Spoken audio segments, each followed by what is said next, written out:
The real deal. Miami Vice didn't just feature the Testarossa, it turned it into a cultural icon.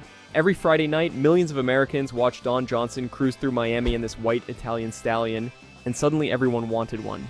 Ferrari couldn't build them fast enough. The waiting list stretched for years. Dealers were marking them up 50, even 100% over sticker. It was absolute madness. The Testarossa itself was already an incredible machine. 4.9-liter flat 12 engine, 390 horsepower, top speed of 180 miles per hour. Those iconic side strakes that everyone called cheese graters. It looked like it was doing 200 miles per hour standing still. But Miami Vice gave it something more. It gave it attitude. It gave it context. This wasn't just a supercar anymore. It was the car that defined success in the Reagan era. You didn't just own a Testarossa. You made a statement. You had arrived. What's fascinating about this particular sale is the price. $151,800 might sound like a lot, but for a genuine Ferrari Testarossa with Miami Vice provenance, that's actually pretty reasonable. Regular Testarossas without any Hollywood history regularly sell for more than that. The buyer got a fantastic deal. Honestly, they didn't just buy a Ferrari, they bought a piece of television history.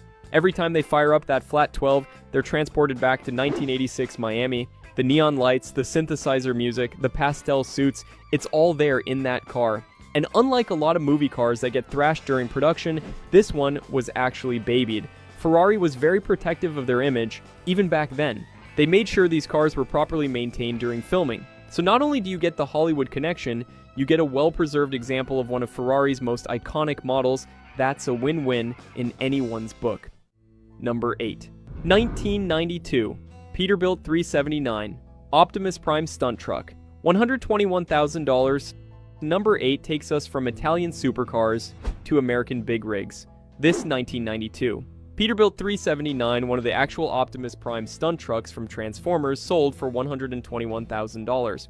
Let that sink in for a second. Someone paid over $100,000 for a semi-truck. Not a Ferrari, not a Lamborghini, a semi-truck. But this wasn't just any semi-truck. This was Optimus Prime, the leader of the Autobots. The truck that millions of kids and adults watched transform into a giant robot and save the world, multiple times. I am Optimus Prime, and I send this message to any surviving Autobot. When Michael Bay rebooted Transformers in 2007, he could have made Optimus Prime anything. A sports car, a military vehicle, a spaceship. But he kept him as a Peterbilt 379 because that's what Optimus Prime was meant to be. Strong, dependable, classically American. This particular truck was one of several used for the demanding stunt sequences in the films. We're talking about a